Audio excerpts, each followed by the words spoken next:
ठीक है, तो स्टार्ट करते हैं। सबसे पहले है ग्रोथ। ठीक है, देखो ग्रोथ की एनसीईआरटी में क्या डेफिनेशन लिखी हुई है कि permanent increase in size of an cell या टिश्यू या ऑर्गन। सिंपल सी बात है, देखो मान लो मेरी हाइट है 5 फुट 8 इंच। ठीक है, मेरी हाइट है 5 फुट 8 इंच, तो वो परमानेंट इंक्रीज है, वो मेरी ग्रोथ है और वो एक परमानेंट इंक्रीज है। मतलब मेरी हाइट जो है वो कम नहीं हो सकती, बिल्कुल परमानेंट है। इंक्रीज हो सकती है पर डिक्रीज नहीं हो सकती, है ना। तो permanent increase in size of an cell, cell में या टिश्यू में या ऑर्गन में। ठीक है, अब नेक्स्ट देखो एनसीईआरटी में साफ साफ लिखा हुआ है कि growth is accompanied by metabolic processes.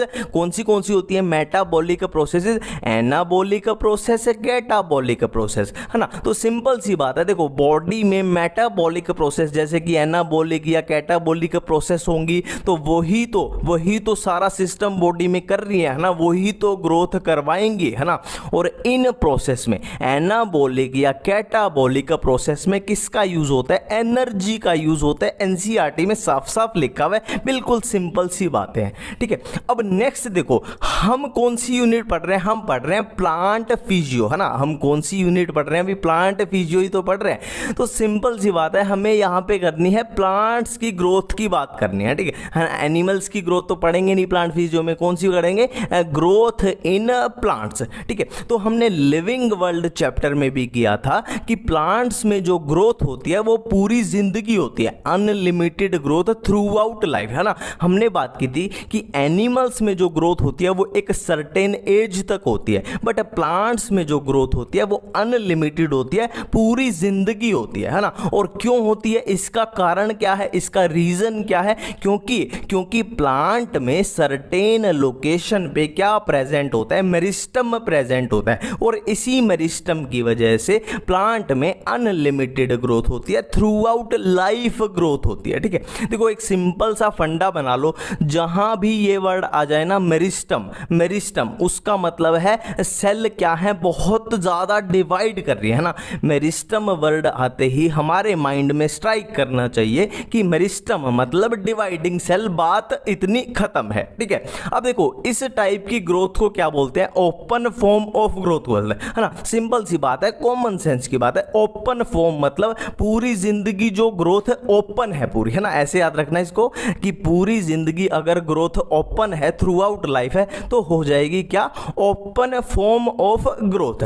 ठीक है, अब देखो एक प्राइमरी ग्रोथ होती है प्लांट के अंदर, एक प्राइमरी ग्रोथ होती है और एक सेकेंडरी ग्रोथ होती है। अब ये ऑलरेडी हम क्या है प्लांट एनाटॉमी वाले चैप्टर में कर चुके हैं। ठीक है, प्राइमरी ग्रोथ कैसी होगी? जो प्लांट के इनिशियल फेज है ना, प्लांट के बचपन में जो स्टार्ट होगी ना, इसमें प्लांट क्या करेगा? अपनी लेंथ बढ़ाएगा, प्लांट इलोंगेशन, अपनी लेंथ बढ़ाएगा ना। रूट एपिकल मेरिस्टम जो रूट की लेंथ बढ़ाएगा, शूट एपिकल मेरिस्टम जो शूट की लेंथ बढ़ाएगा। ठीक है, और इधर अगर सेकेंडरी ग्रोथ की बात की जाए तो इसमें क्या होता है? प्लांट लेंथ की बजाय क्या बढ़ाएगा? अपनी विड्थ बढ़ाएगा, अपनी गर्थ बढ़ाएगा, अपनी मोटाई बढ़ाएगा। ठीक है, प्राइमरी ग्रोथ की वजह से क्या कर रहा है प्लांट? अपनी लंबाई लेंथ बढ़ा रहा है, और सेकेंडरी ग्रोथ की वजह से अपनी मोटाई बढ़ा रहा है। ठीक है, और हमने किया था कि सेकेंडरी ग्रोथ कहां कहां पे होती है? डाइकोट्स में होती है और जिम्नोस्पर्म में होती है, डाइकोट्स में और जिम्नोस्पर्म में, है ना। और आपने देखा होगा कि मोनोकोट्स ज्यादा मोटे नहीं होते, बिल्कुल पतले पतले होते हैं। क्यों? क्योंकि उनमें सेकेंडरी ग्रोथ अब्सेंट होती है ना। और ये किसकी वजह से? लेटरल मेरिस्टम की वजह से। लेटरल मेरिस्टम देखो नाम से ही पता लग रहा है, लेटरल मतलब जो लेटरल ग्रोथ कराएगा, विड्थ बढ़ाएगा, है ना। और हमने बात की थी प्लांट एनाटॉमी वाले चैप्टर में कि vascular cambium and cork cambium इसमें आएंगे, है ना। Vascular cambium and cork cambium कहां यूज हुए थे? अपने सेकेंडरी ग्रोथ में। अब नेक्स्ट है ग्रोथ एट सेलुलर लेवल। मतलब सिंपल सी बात है, हमारे पास एक सेल है और अब हम बात कर रहे हैं कि उस एक सेल में ग्रोथ कैसे होगी। तो सिंपल सी बात है, अगर एक सेल की बात करें तो उसमें ग्रोथ की एक ही पॉसिबिलिटी है, एक ही रीजन है। क्या है? कि उसमें अगर उस सेल में अगर प्रोटोप्लाज्म की अमाउंट इंक्रीज हो जाए तो हम बोल सकते हैं कि उस सेल की ग्रोथ हो रही है। ठीक है, पर दिक्कत क्या है? मान लो मैं बोल दूं कि आप मेजर करके बताओ कि उस सेल में कितनी ग्रोथ हुई, है ना। अब यहां दिक्कत क्या है, हम प्रोटोप्लाज्म को तो डायरेक्टली मेजर कर नहीं सकते, है ना, प्रोटोप्लाज्म को तो हम डायरेक्टली मेजर कर नहीं सकते, तो ग्रोथ को मेजर कैसे करेंगे, तो एनसीईआरटी में साफ साफ लिखा हुआ है हाउ टू मेजर ग्रोथ कैसे करेंगे, फ्रेश वेट से या ड्राई वेट से या लेंथ से या एरिया से या वॉल्यूम से या सेल नंबर से, है ना, जिसमें जैसा सूटेबल होगा वहां पे वो यूज कर लेंगे, है ना। जिसमें जैसा सूटेबल होगा उसका मतलब क्या है, देखो अगर मेज रूट की बात करें, ये एनसीईआरटी के एग्जांपल है, अगर मेज रूट की बात करें तो मेज रूट में हर एक घंटे में, मेज रूट में हर एक घंटे में 17,500 नई सेल्स जो है वो जुड़ जाती है, नई सेल जो है वो बन जाती है ना। तो हमने सेल नंबर की ग्रोथ देख ली कि इतनी ग्रोथ हो रही है एक घंटे में, ठीक है। और वाटरमेलन की बात करें, वाटरमेलन में क्या है, साइज के बेसिस पे ग्रोथ चेक कर रहे हैं हम कि वाटरमेलन का जो साइज है वो कितने तक बढ़ सकता है, 3.5 लाख गुना, 3.5 लाख टाइम्स तक बढ़ सकता है, ठीक है। और पोलन ट्यूब की बात करें तो पोलन ट्यूब तो कॉमन सेंस है, लंबी लंबी सी होती है, तो पोलन ट्यूब में हम ग्रोथ कैसे चेक करेंगे, लेंथ के बेसिस पे कि कितनी लेंथ इंक्रीज हुई और उसी के बेसिस पे क्या है अब ग्रोथ चेक कर लेंगे, ठीक है। अब नेक्स्ट है ग्रोथ फेज, नेक्स्ट है ग्रोथ फेज, ठीक है। देखो ग्रोथ फेज यहां पे हमारे पास 3 टाइप के हैं, meristematic phase, elongation phase and maturation phase, ठीक है। ग्रोथ फेज अपने पास 3 टाइप के, meristematic phase, elongation phase and maturation phase, ठीक है। अब देखो बिल्कुल इनके नाम से ही सारी बातें कवर हो जाएंगी। देखो मेरिस्टम, मैंने बोला था कि मेरिस्टम वर्ड आते ही क्या याद रखना है, डिवाइडिंग सेल, मेरिस्टम आते ही डिवाइडिंग सेल, तो मेरिस्टेमेटिक फेज में डिवाइडिंग सेल कैसी होंगी, डिवाइडिंग होंगी, बहुत ज्यादा डिवाइड करेंगी, है ना। Root apex, shoot apex, root की तरफ डिवाइड करेंगी, शूट की तरफ, मतलब प्लांट की क्या है, लंबाई बढ़ रही है, लेंथ बढ़ रही है, ठीक है। अब देखो सिंपल सी बात है, कॉमन सेंस की बात है कि जो सेल्स बहुत ज्यादा डिवाइड करेंगी उनकी कैसी प्रॉपर्टीज होनी चाहिए, उनमें प्रोटोप्लाज्म रिच होना चाहिए, क्योंकि उसको खाने पीने के लिए अच्छा सामान चाहिए ना, डिवाइड करेंगी तो, और उसका न्यूक्लियस भी बड़ा होना चाहिए। अब देखो जो सेल डिवाइड कर रही है उसका न्यूक्लियस का बहुत ज्यादा लेन देन होता है, बहुत ज्यादा, है ना, तो उसमें क्या है, न्यूक्लियस जो है लार्ज होना चाहिए। और सेल वॉल कैसी होनी चाहिए, प्राइमरी होनी चाहिए। देखो अगर सेल वॉल इसमें सेकेंडरी हो जाए तो सेकेंडरी सेल वॉल कैसी होती है, बहुत हार्ड स्ट्रक्चर बन जाती है। तो सेल वॉल अगर हार्ड हो जाएगी तो सेल को डिवाइड करने में क्या है, दिक्कत आएगी। तो इसलिए सेल वॉल कैसी है, प्राइमरी होनी चाहिए। और अबंडेंट प्लाज्मोडेस्माटा, मतलब खाने पीने का सामान और भी मटेरियल जो है वो इधर से उधर जल्दी जल्दी जाता रहे, इसलिए अबंडेंट प्लाज्मोडेस्माटा, ठीक है। नेक्स्ट है एलोंगेशन फेज। अब नाम से ही पता लग रहा है एलोंगेशन मतलब इसमें सेल की क्या होगी, एनलार्जमेंट होगी, है ना, एक तरीके से एनलार्ज करेंगी सेल, ठीक है। और इस टाइप की सेल में क्या होता है, वैक्यूल ज्यादा होते हैं। और सेल वॉल देखो यहां पे सेल वॉल कैसी थी, प्राइमरी हो रही थी, है ना, यहां पे कैसी थी, प्राइमरी। अब सेल वॉल में क्या है, डिपोजिशन होती जा रही है, डिपोजिशन होती जा रही है, और सेल वॉल यहां पे डिपोजिशन हुई और यहां पे सेकेंडरी की तरफ पहुंचती जा रही है, ठीक है, बिल्कुल सिंपल है। नेक्स्ट है ये मैच्योरेशन फेज। मैच्योरेशन बिल्कुल नाम से ही कवर हो रहा है कि सेल पूरी मैच्योर हो चुकी है, सेल अपनी मैच्योरिटी की तरफ जा रही है, मतलब cell attains maximum size, maximum size जब भी तो अटेन करेंगी जब वो मैच्योरिटी की तरफ जा रही है, ठीक है। और सेल वॉल क्या है, थिक हो चुकी है। देखो सेल वॉल यहाँ पे प्राइमरी थी, फिर यहाँ पे डिपोजिशन होती गई होती गई होती गई और यहाँ तक क्या होगी, सेल वॉल थिक हो चुकी है, बिल्कुल थिक हो चुकी है, मतलब वो डिवाइड करने में अब दिक्कत आएगी, अब डिवाइड नहीं करेगी, ठीक है। और मैच्योरेशन फेज में क्या होता है, प्रोटोप्लाज्म में मॉडिफिकेशन होने लग जाती है। देखो यहाँ पे हमें प्रोटोप्लाज्म चाहिए था, बहुत अच्छे तरीके से चाहिए था, क्योंकि सेल डिवाइड कर रही थी, है ना, और यहाँ पे सेल डिवाइड नहीं करेंगी इसके बाद, तो यहाँ पे प्रोटोप्लाज्म में भी क्या है, मॉडिफिकेशन होने लगी, मॉडिफिकेशन होने लगी। अब इसका एग्जांपल क्या है, देखो हमने पढ़ा था कि जाइलम में ट्रैकीड और वेसल होती हैं, और वो किस काम आती हैं, वाटर को कंडक्ट करने के काम आती है। तो ट्रैकीड वेसल में क्या होगा, प्रोटोप्लाज्म जो है वो बिल्कुल खत्म हो जाएगा, बिल्कुल खत्म जैसा हो जाएगा, क्योंकि उसको क्या करना है, वाटर की कंडक्शन करवानी है, ठीक है। तो जैसा भी फंक्शन होगा सेल्स का मैच्योर होने के बाद, है ना, मैच्योर होने के बाद सेल्स का जैसा भी फंक्शन होगा उसी टाइप से उसमें क्या है, प्रोटोप्लाज्म जो है वो मॉडिफाई हो जाएगा। ठीक है, अब एक टॉपिक आता है absolute growth and relative growth. ठीक है, इसको बिल्कुल सिंपल तरीके से समझेंगे। देखो, हमारे पास ब्लैक कलर की दो स्ट्रिप थी, हमारे पास ब्लैक कलर की दो स्ट्रिप थी, एक थी 2 सेंटीमीटर वाली और एक थी 5 सेंटीमीटर वाली। ठीक है, अब मैं अगर बोल दूं कि इन दोनों में 2 सेंटीमीटर की ग्रोथ हुई। ठीक है, हमारे पास एक 2 सेंटीमीटर थी, एक 5 सेंटीमीटर थी ब्लैक, और इन दोनों में क्या है, ब्लू कलर की 2 सेंटीमीटर की ग्रोथ हुई। ठीक है, देखो अब अगर एब्सोल्यूट ग्रोथ की बात करें तो दोनों में बिल्कुल इक्वल है, इसमें भी 2 सेंटीमीटर की ग्रोथ हुई, इसमें भी 2 सेंटीमीटर की ही ग्रोथ हुई, एब्सोल्यूट ग्रोथ दोनों की इक्वल है ना। और अब रिलेटिव ग्रोथ की बात करें, रिलेटिव ग्रोथ की, तो देखो ये ओरिजिनली कितना था 2 सेंटीमीटर और फाइनल कितना हो गया 4 सेंटीमीटर, मतलब सीधा सीधा डबल हो गया, सीधा सीधा ये ओरिजिनल से डबल हो चुका है। और ये ओरिजिनली कितना था 5 सेंटीमीटर और फाइनल कितना हुआ 7 सेंटीमीटर, मतलब ये सिर्फ 5 से 7 सेंटीमीटर, मतलब देख लो अब कितनी परसेंट इसमें ग्रोथ हुई है, और इसमें सीधा सीधा डबल हो गया। तो रिलेटिव ग्रोथ इसमें बहुत ज्यादा है, इसमें कम है। ठीक है, ये कुछ इस तरीके से है।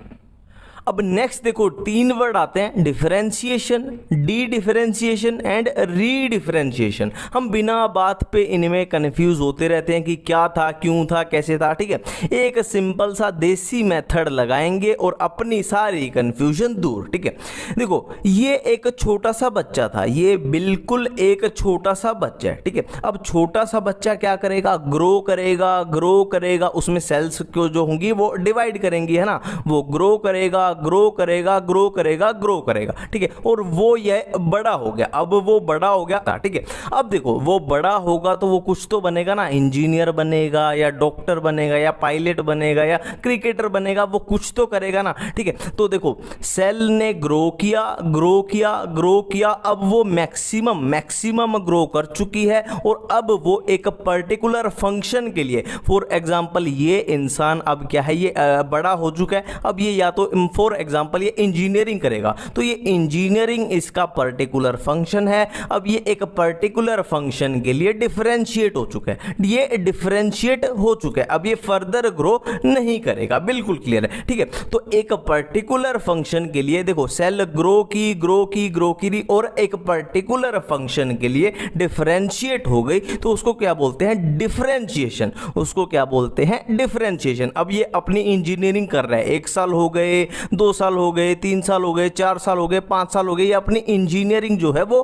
करता जा रहा है। ठीक है, पर इसको बहुत सालों बाद लगा कि यार क्या बोरिंग जिंदगी चल रही है कि हर टाइम वही इंजीनियरिंग है ना। तो इसका क्या मन किया कि यार दोबारा से अगर मैं बच्चा बन जाऊं कुछ दिन के लिए तो मजा आ जाए, है ना। इसका क्या मन किया कि थोड़े दिन के लिए मैं दोबारा से बच्चा बन जाऊं तो मजा आ जाए। तो इसने क्या किया, डी का मतलब होता है ब्रेक करना, तोड़ना, है ना, डी का मतलब होता है ब्रेक करना। तो इसने क्या की, डी डिफरेंशिएशन की, मतलब जो डिफरेंशिएशन हो चुकी थी इसने उसको ब्रेक कर दिया, और ये थोड़े दिन के लिए दोबारा से बच्चा बन गया, मतलब दोबारा से क्या है, ये ग्रोथ कर सकता है ना। समझ रहे हो ना एक एक बात। ठीक है, अब क्या है, इसके जो भी थे, अब जॉब कर रहा था, कंपनी में जॉब कर रहा था, अब कंपनी वाले इतनी छुट्टी तो देंगे नहीं इसको, ये हमेशा बच्चा बना रहे, है ना। तो कंपनी से लेटर आया कि भाई जल्दी आ जा, तेरे को बहुत दिन हो गए आराम करते, रेस्ट करते, बच्चा बने हुए तेरे को बहुत दिन हो गए, अब जल्दी से आजा कंपनी में। तो ये क्या किया, फिर से डिफरेंशिएट हो गया, फिर से अपनी इंजीनियरिंग करने लग गया। तो क्या है, री मतलब दोबारा से ये डिफरेंशिएट हो गया। ठीक है, अब इसी सिस्टम को क्या है, प्लांट सेल्स से क्या कर दो, रिप्लेस कर दो। देखो प्लांट सेल थी, प्लांट सेल ने क्या किया, ग्रो किया, डिवाइड किया, और वो क्या है, मैच्योर हो चुकी है। अब मैच्योर एक पर्टिकुलर फंक्शन के लिए हो गई, तो क्या बोल रहे हैं, डिफरेंशिएशन, है ना। जैसे वाटर कंडक्शन के या फूड कंडक्शन के लिए या फोटोसिंथेसिस के लिए अपने अपने अलग अलग फंक्शन के लिए अलग अलग सेल क्या है, डिफरेंशिएट हो चुके हैं, अब वो फर्दर डिवाइड नहीं कर सकती। ठीक है, पर फिर क्या हुआ, कुछ सेल्स क्या है, कुछ सेल बोल रहे हैं कि यार नहीं यार दोबारा से हमको डिवाइड करने का थोड़ा मन कर रहा है, तो उन्होंने क्या किया, डिफरेंशिएशन को ब्रेक कर दिया, डी डिफरेंशिएशन, मतलब वो फिर से डिवाइड कर सकते, पर वो हमेशा नहीं कर सकते सकती, फिर से दोबारा क्या हो जाएंगी, वो रीडिफरेंशिएट हो जाएंगी, फिर से वो क्या हो जाएंगी, रीडिफरेंशिएट हो जाएंगी, मतलब वो फर्दर फिर से डिवाइड नहीं कर सकती। अब एक टॉपिक आता है प्लास्टिसिटी, ठीक है, इसको बिल्कुल सिंपल तरीके से खुद का ही एग्जाम्पल लेके समझते हैं, ठीक है। मान लो गर्मियां चल रही हैं, तो गर्मियों में क्या होगा, हमारी बॉडी से क्या होगा, पसीना निकलेगा, और फिर सर्दियां आ जाएंगी तो सर्दियों में क्या होगा, हमारी बॉडी में शिवरिंग होगी, कंपन होगी, है ना। तो सिंपल सी बात है, हमारी बॉडी एनवायरमेंट के लिए अलग अलग तरीके से बिहेव कर रही है, गर्मियों में अलग, सर्दियों में अलग, ठीक है। और एक और एग्जाम्पल आपको बता देता हूं, देखो फॉर एग्जाम्पल आप जब 5 साल के थे तो आप इतना तेज नहीं भाग सकते थे, ठीक है, और आप थोड़े बड़े हो चुके हो तो आप ज्यादा तेज भाग सकते हो, है ना। तो ये फेज ऑफ लाइफ पे होगा कि जब एज कम थी तो कुछ अलग चीजें थी, तो एज ज्यादा हो गई तो कुछ अलग चीजें आ गई, ठीक है। तो ऐसे ही प्लांट्स में, हमने अभी तो अपना एग्जाम्पल लिया समझने के लिए, पर प्लांट्स में क्या है, हेट्रोफिली, प्लास्टिसिटी में हेट्रोफिली देखने को मिलती है। देखो हेट्रो मतलब डिफरेंट, फिली फाइलोटैक्सी याद करो, फिली का मतलब होता है लीव्स, है ना। हेट्रो मतलब डिफरेंट, फिली मतलब लीव्स, तो डिफरेंट लीव्स। अब डिफरेंट लीव्स क्यों दिख सकती है, एनवायरमेंट की वजह से दिख सकती है, और फेजेस ऑफ लाइफ की वजह से दिख सकती है, फेजेस ऑफ लाइफ की वजह से दिख सकती है, ठीक है। अब एनवायरमेंट की वजह से किस में दिखेंगी, बटर कप में दिखेंगी, बटर कप में दिखेंगी, ठीक है। एनवायरमेंट मतलब देखो बटर कप जो है, बटर कप के प्लांट में जो लीव्स होती हैं वो टेरेस्ट्रियल मतलब जमीन पे होती हैं, तो कुछ ऐसी होती हैं, और यही सेम प्लांट अगर वाटर पानी में आ जाए तो लीव्स कैसी, ऐसी दिखने लग जाती हैं एनवायरमेंट की वजह से, ठीक है। और दूसरा एग्जांपल फेजेस ऑफ लाइफ या बोल लो एज की वजह से क्या होगा, और ये किस में दिखेंगी, कॉटन में, कोरिएंडर में और लार्कस्पर में, ठीक है। इसमें क्या होगा, जो जुवेलाइन मतलब जब वो बच्चा है, जब वो छोटा सा है तो लीव्स की शेप कुछ ऐसी है, जब वो अडल्ट यानी बड़ा हो गया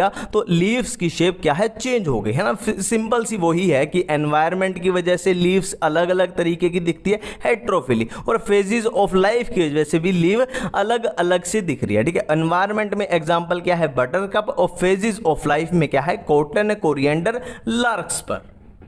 नेक्स्ट अपना टॉपिक है ग्रोथ रेट्स, ठीक है। बहुत ही सिंपल है, मैं इसको डायरेक्ट एनसीईआरटी से दिखा देता हूं, ठीक है। देखो कौन सी है, अरिथमेटिक ग्रोथ है और एक ज्योमेट्रिक ग्रोथ है। पहले देखते हैं अरिथमेटिक ग्रोथ में क्या होता है। देखो बहुत सिंपल है, मान लो हमारे पास ये एक सेल है, अब ये डिवाइड करे तो क्या बना देगी, 2 सेल बना देगी। अब इन 2 सेल में से क्या हो जाएगा, ये एक सेल हो जाएगी कांस्टेंट, और दूसरी क्या करेगी, फर्दर डिवाइड करेगी, ठीक है, ये फर्दर डिवाइड करेगी। अब टोटल कितनी होगी, 3 सेल होगी। अब 3 सेल में से क्या होगा, 2 कांस्टेंट हो जाएंगी, एक फर्दर डिवाइड करेगी। अब टोटल सेल कितनी होगी, 1 2 3 4। अब इनमें से क्या होगा, एक फर्दर डिवाइड करेगी और ये एक कांस्टेंट रह जाएगी। मतलब सिंपल सा फंडा है, एक ही सेल आगे डिवाइड करेगी और दूसरी क्या है, अपनी कांस्टेंट होती जाएगी, और एक क्या है, डिवाइड करती जाएगी। इतना सा सिंपल सी बात है। और ज्योमेट्रिक में क्या होता है, ज्योमेट्रिक में तो हमें पता है, ऐसे समझो इसको कि एक सेल थी, उससे बनी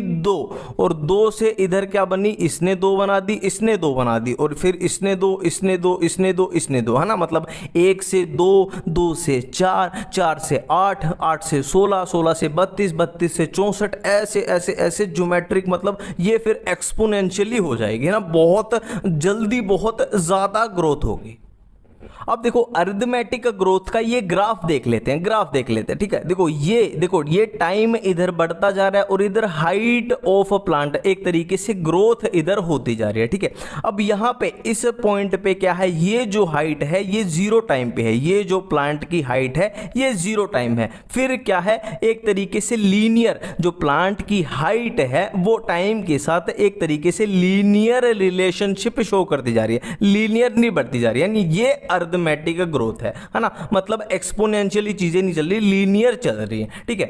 नेक्स्ट हम ग्राफ देख लेते हैं एक्सपोनेंशियल ग्रोथ का। ठीक है, इसमें क्या है, देखो सबसे पहले है लैग फेज, मतलब कम ग्रोथ होगी, कम ग्रोथ। फिर क्या है, एकदम इतनी ज्यादा ग्रोथ हो जाएगी एकदम, है ना। मैंने बोला था ना 2 से 4, 4 से 8, 8 से 16, एकदम एक्सपोनेंशियली चीजें बढ़ जाएंगी एकदम, है ना। ये एक्सपोनेंशियल फेज आ गया। अब ये इतना एक्सपोनेंशियल फेज आएगा, इतनी ज्यादा ग्रोथ के बाद आपने और भी कहीं देखा होगा, इस टाइप का ग्राफ देखा होगा कि फाइनली एक स्टेशनरी फेज आता ही है ना। फाइनली एक स्टेशनरी फेज आता ही है जहां पे ग्रोथ क्या हो जाएगी, स्टेशनरी हो जाएगी। ठीक है, और इस टाइप की कर्व को क्या बोलते हैं, सिग्मोइड कर्व या एस कर्व या सिग्मोइड कर्व। ठीक है, ये है एक्सपोनेंशियल की।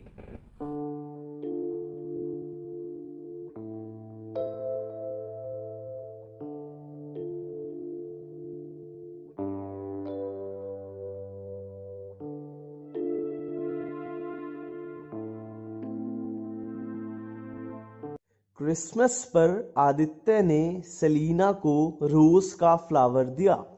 क्रिसमस पर आदित्य ने सेलिना को रोज का फ्लावर दिया। क्रिसमस से याद आएगा जाइलम डिफरेंशिएशन, पर से याद आएगा पार्थेनोकार्पी, आदित्य एडी से याद आएगा एपिकल डोमिनेंस, सेलिना से याद आएगा सेल डिवीजन, रोज से याद आएगा रूटिंग और फ्लावर से फ्लावरिंग। देखो गिब्रेलिन हार्मोन को हम शॉर्ट फॉर्म में कैसे लिखते हैं, GBR। ठीक है, गिब्रेलिन हार्मोन को शॉर्ट फॉर्म में लिखना है तो कैसे लिखेंगे, GBR। इतनी सी बात याद रखनी है। अब देखो G से हमें क्या क्या याद आएगा, G फॉर गन्ना, गन्ना यानी शुगर केन, शुगर केन जहां पर भी आ गया आंसर जाएगा गिब्रेलिन। नेक्स्ट है ग्रेप्स, ग्रेप्स जहां भी आगे आंसर जाएगा गिब्रेलिन। नेक्स्ट है गोभी, गोभी हिंदी में गोभी है, इंग्लिश में क्या बोल देंगे, कैबेज। तो कैबेज जहां भी दिख गया आंसर जाएगा गिब्रेलिन। नेक्स्ट है ग्रोसरी, ग्रोसरी से याद रखना है मार्केट पीरियड, मार्केट पीरियड कौन इंक्रीज करता है, गिब्रेलिन। एक एक लाइन एनसीईआरटी की बोल रहा हूं मैं। ठीक है, नेक्स्ट बी से देखो बोल्टिंग इफेक्ट, जहां पर भी आ गया आंसर जाएगा गिब्रेलिन। नेक्स्ट है ब्रूइंग इंडस्ट्री यानी माल्टिंग प्रोसेस, जहां भी आ गया कि कौन सा हार्मोन यूज होता है तो आंसर है गिब्रेलिन। नेक्स्ट है आर से रोजेट हैबिट, रोजेट हैबिट जहां भी पूछ लिया गया आंसर जाएगा गिब्रेलिन। एक एक पॉइंट पूरा एनसीईआरटी का कवर हुआ है अपना। नेक्स्ट है साइटोकाइनिन। देखो साइटोकाइनिन का मतलब क्या होता है, साइटो का मतलब सेल और काइनिन का मतलब डिवीजन। मतलब एक बात तो क्लियर है कि साइटोकाइनिन क्या कराएगा, सेल डिवीजन। अब कहां पे कराएगा, देखो cell division in shoot part, बस इतनी सी बात आपको याद रखनी है। अब देखो प्लांट के दो पार्ट होते हैं, root part and shoot part. Root part क्या होता है, जमीन से नीचे, और शूट पार्ट क्या होता है, जमीन से ऊपर। तो जमीन से ऊपर प्लांट के किसी भी पार्ट के आगे लिख दिया उन्होंने सेल डिवीजन, तो आंसर जाएगा साइटोकाइनिन। अब देखो एनसीईआरटी की एक एक पॉइंट, एक एक लाइन कैसे कवर करेंगे। देखो cell division in shoot buds, answer cytokinin, क्योंकि शूट यहां पे लिखा ही आ गया। सेल डिवीजन इन लीव्स, अब लीव्स कैसा पार्ट है, शूट पार्ट है, और सेल डिवीजन की बात कर रहे हैं तो आंसर है cytokinin.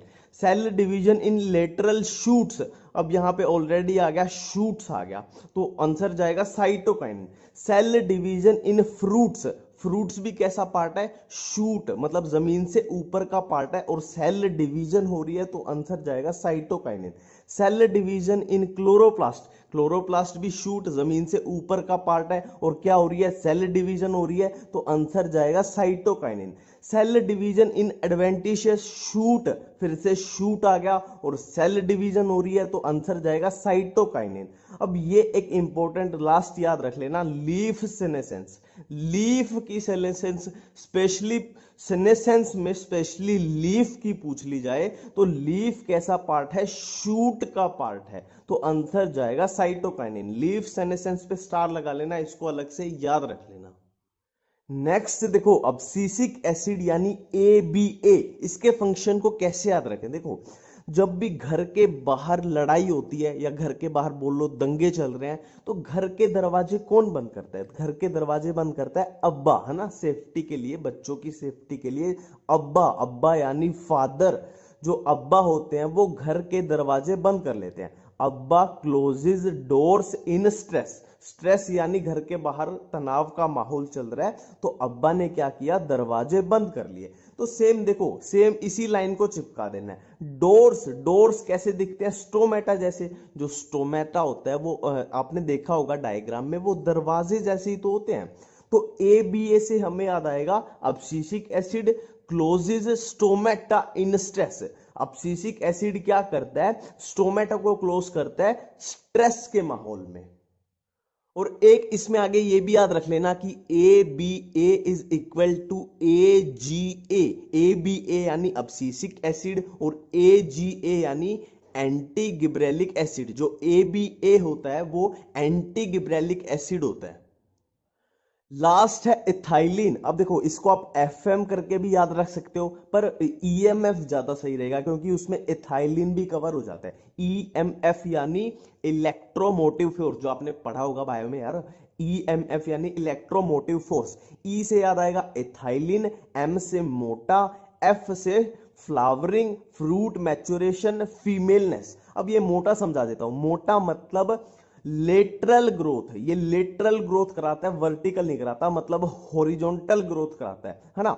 Horizontal growth, swelling of axis, एक जैसे लग रहे हैं ना। मोटा होना, हॉरिजॉन्टल ग्रोथ, स्वेलिंग मतलब मोटा होना, मतलब ऊपर को ग्रोथ नहीं हो रही प्लांट की, ये साइड वाइज ग्रोथ करा रहा है। और F से हमें याद आ जाएगा flowering, fruit maturation and femaleness. Femaleness इसमें ककंबर में याद रख लेना, NCERT में लिखा हुआ है।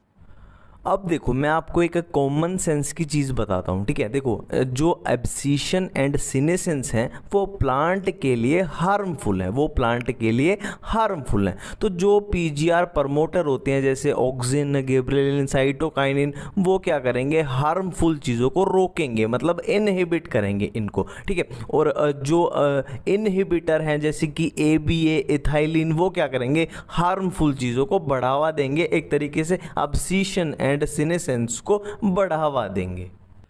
अब देखो, किस हार्मोन का क्या फंक्शन होता है ये हम ऑलरेडी कर चुके हैं अपनी ट्रिक के थ्रू, ठीक है। अब हम करने वाले हैं हार्मोन के साइंटिस्ट या उसकी डिस्कवरी, जो भी NCERT में दिया हो सब, ठीक है।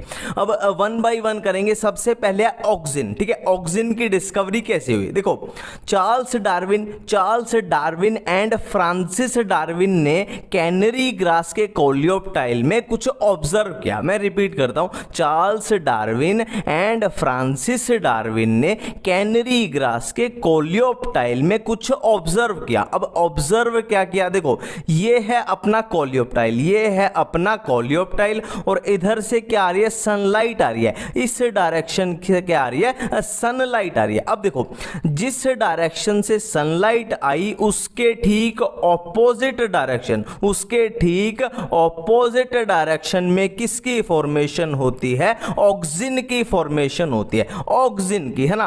टिप ऑफ कोलियोप्टाइल में सनलाइट की डायरेक्शन से ऑपोजिट डायरेक्शन में क्या हुई, ऑक्सिन की फॉर्मेशन हुई, ठीक है। अब यहां पे ऑक्सिन की फॉर्मेशन हुई तो इस साइड की जो सेल है वो ज्यादा ग्रो कर जाएंगी, वो ज्यादा जल्दी ग्रो करेंगी, वो बड़ी बड़ी हो जाएंगी। और इस साइड की सेल में ऑक्सिन नहीं बना तो ये सेल क्या है, छोटी छोटी रहेगी, ठीक है। अब ये सेल साइज में बड़ी होगी तो ऐसे कॉमन सेंस लगाओ कि ये वेट में भी तो ज्यादा हो जाएंगी, वजन में भी तो ज्यादा होंगी, है ना। तो यहां पे वेट, वजन ज्यादा हो गया तो ये कोलियोप्टाइल क्या है, उस साइड झुक जाएगा, ये कोलियोप्टाइल उस साइड झुक जाएगा। और कौन सी साइड है, सनलाइट की साइड में ये झुक जाएगा, है ना, सनलाइट की साइड में झुक जाएगा। आपने प्रैक्टिकली देखा भी होगा कि आप प्लांट को रख दो तो वो सनलाइट की तरफ झुक जाता है। किसकी वजह से, ऑक्सिन की वजह से, क्योंकि ऑपोजिट साइड में क्या बना, ऑक्सिन बना, तो ऑक्सिन की वजह से सेल यहां बड़ी बड़ी हो गई और बड़ी बड़ी सेल होने की वजह से ये सनलाइट की तरफ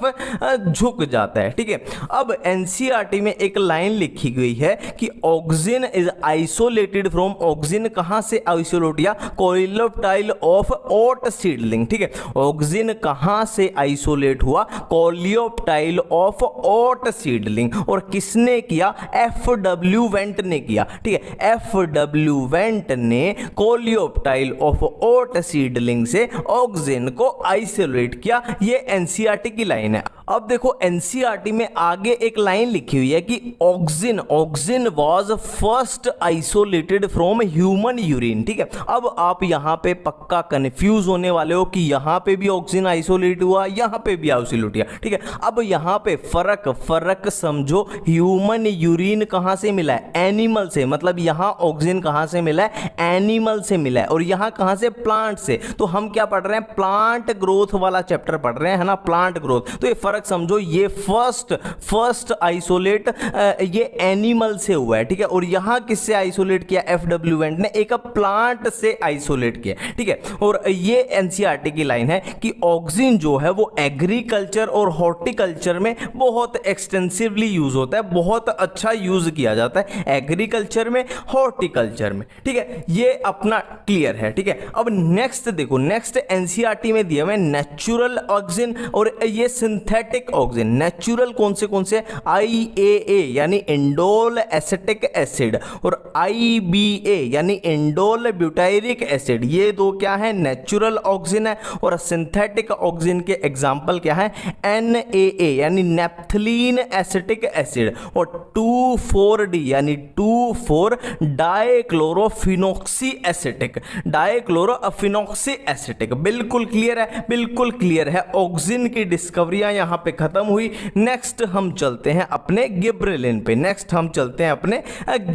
पे, ठीक है। अब गिबरेलिन में याद क्या रखना है, सबसे पहली बात क्या याद रखनी है कि बैकेने या फूलिश सीडलिंग डिजीज हुई थी, ठीक है। एक एक पॉइंट मैं क्वेश्चन ही बता रहा हूं, देखो ऐसे। पहला क्वेश्चन, गिबरेलिन के रिलेटेड कौन सी डिजीज है, बैकेने या फूलिश सीडलिंग डिजीज। दूसरा क्वेश्चन, ये डिजीज किस में हुई, राइस सीडलिंग्स में हुई, ये डिजीज किस में हुई, राइस सीडलिंग्स में हुई, ठीक है। तीसरा क्वेश्चन कि ये जो डिजीज हुई ये किसकी वजह से हुई, इसका रीजन क्या है। तो इसका रीजन क्या है, इसका रीजन है एक फंगस जिसका नाम है गिब्रेला फ्यूजिकोराई, ठीक है।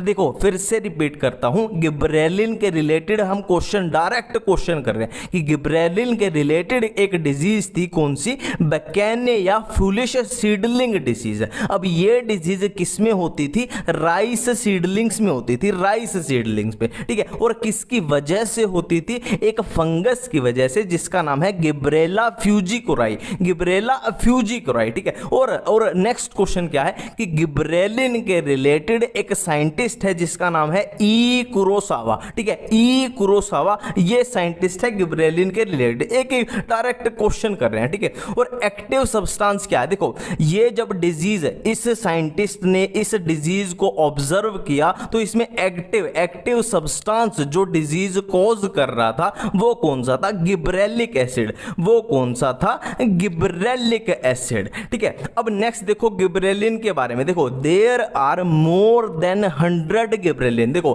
फंजाई में और प्लांट्स में 100 से ज्यादा गिब्रेलिन पाए जाते हैं, ठीक है। और उनकी नेमिंग कैसे है, GA1, GA2, GA3 एंड आगे GA4, GA5, GA6, सिंपल सी बात है।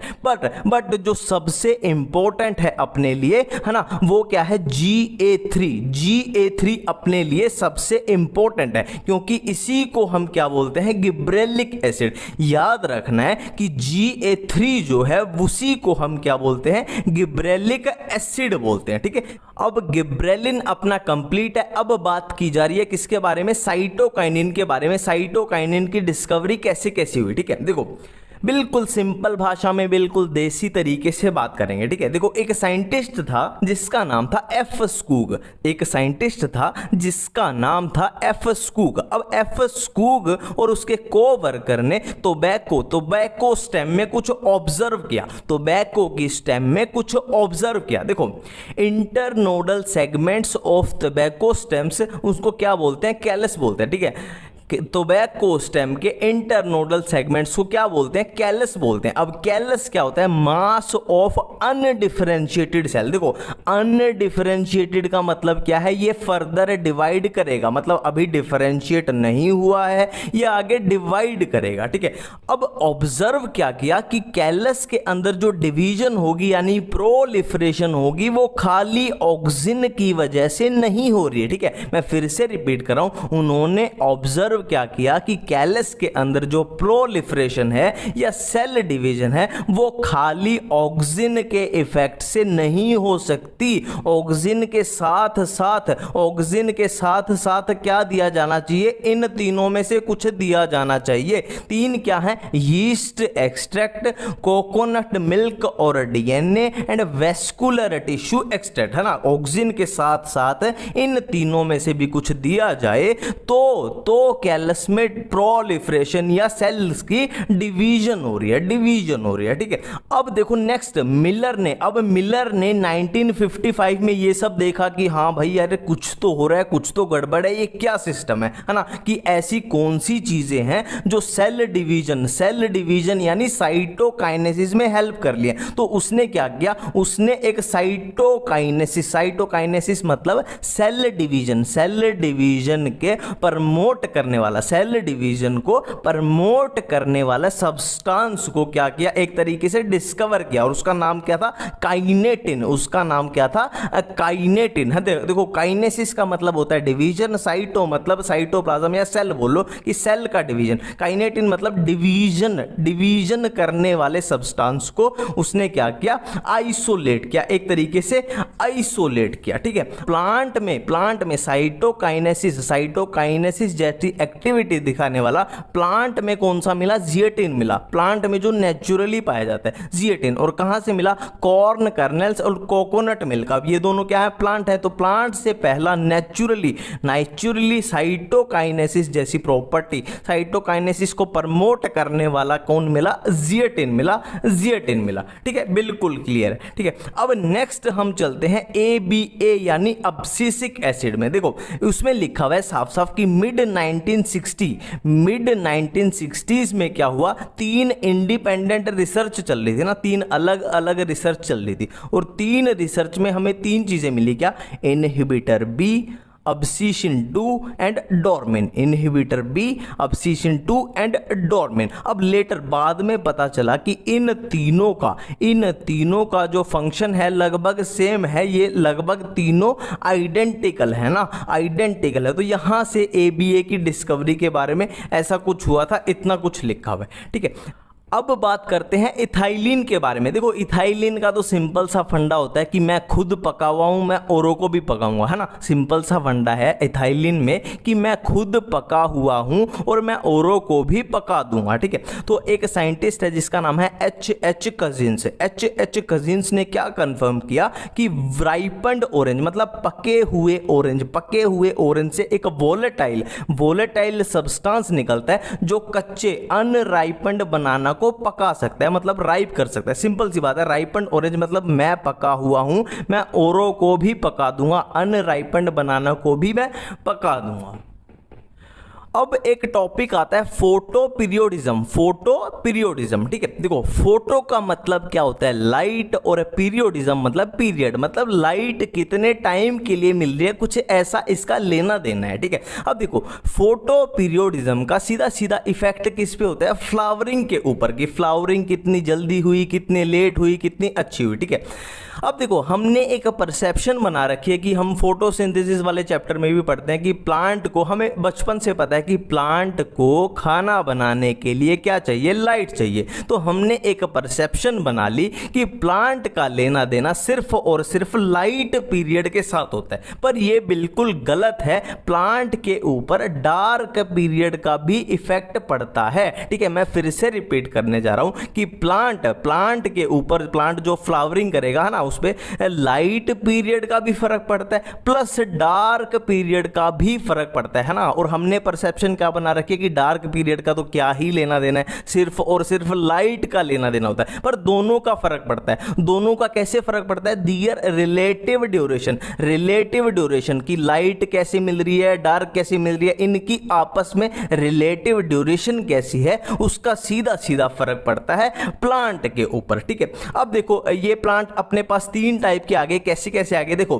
जो एक मान लो एक क्रिटिकल टाइम फिक्स कर दिया, मान लो 7 घंटे हमने फिक्स कर दिया, फॉर एग्जांपल 7 घंटे क्या है, क्रिटिकल टाइम है, ठीक है। अब ऐसे प्लांट जिनको 7 घंटे यानी क्रिटिकल टाइम से ज्यादा टाइम तक लाइट चाहिए, वो क्या हो जाएंगे, लॉन्ग डे प्लांट। सिंपल सी बात है, लॉन्ग डे मतलब डे में क्या होती है, दिन में क्या होती है, धूप निकलती है, धूप मतलब लाइट, तो लॉन्ग डे मतलब उनको लाइट ज्यादा चाहिए। और शॉर्ट डे मतलब रातें लंबी हो जाएंगी, दिन छोटा है तो रातें लंबी, मतलब उनको क्रिटिकल टाइम से कम लाइट चाहिए, ठीक है। और ऐसे प्लांट डे न्यूट्रल प्लांट मतलब ऐसे प्लांट जिनकी फ्लावरिंग का और लाइट का कोई लेना देना ही नहीं है, जिनकी फ्लावरिंग का और लाइट का कोई लेना देना नहीं हो, वो कौन से हो जाएंगे, डे न्यूट्रल प्लांट, ठीक है। अब इसी में एक चीज आती है, देखो इसी में एक चीज, इसी टॉपिक में एक लाइन लिखी गई है एनसीईआरटी में कि लीव्स के अंदर एक हार्मोन बनता है, जो फ्लावरिंग के लिए रिस्पॉन्सिबल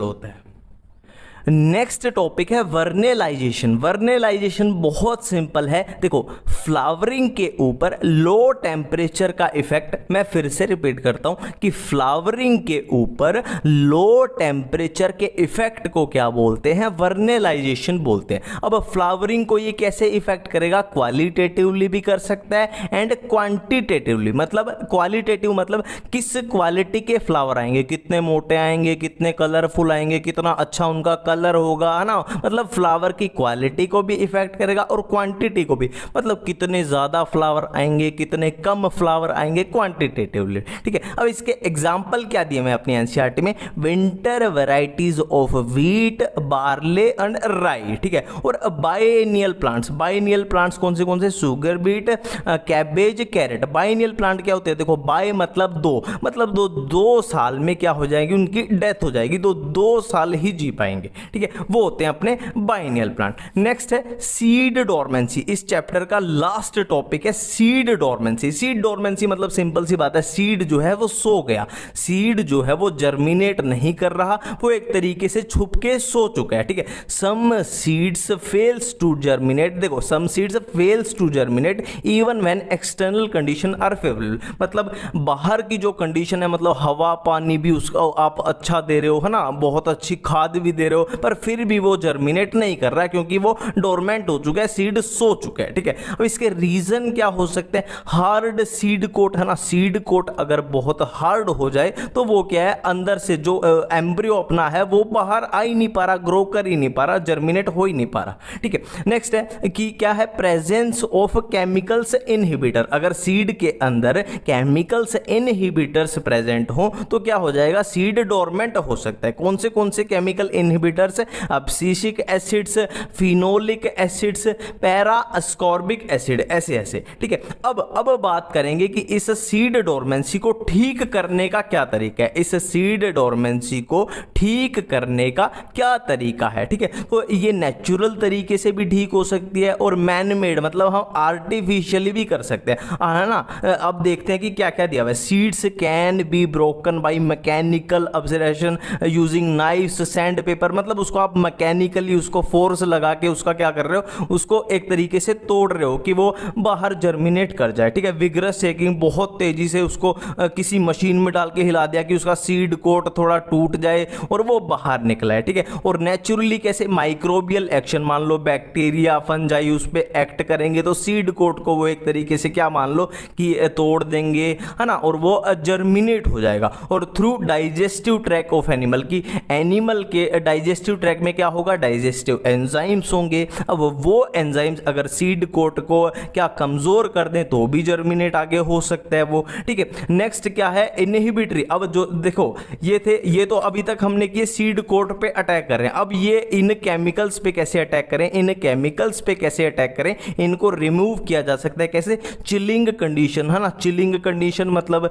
क्या है, उसको बहुत ज्यादा ठंड दे दी, है ना, तो क्या होगा, ये केमिकल जो है अपने रिमूव हो जाएंगे। और कैसे इन केमिकल्स को रिमूव कर सकते हैं कि सर्टेन केमिकल्स का यूज करते हैं ना, केमिकल्स को हम केमिकल से ही मारेंगे, जैसे गिबरेलिक एसिड का यूज कर लेंगे, नाइट्रेट्स का यूज कर लेंगे, इनका यूज करने से ये केमिकल क्या है, रिमूव हो जाएंगे, ठीक है। और क्या है कि एनवायरमेंटल कंडीशन की वजह से भी सीड डोरमेंसी अपनी है टूट सकती है, जैसे लाइट एंड टेम्परेचर और other method to overcome seed dormancy, मतलब हम लाइट का और टेम्परेचर का कुछ इस तरीके से यूज करेंगे, इस कॉम्बिनेशन में यूज करेंगे कि सीड डोरमेंसी जो है अपनी ओवरकम हो जाए, ठीक है। यहां पे अपना ये चैप्टर खत्म होता है।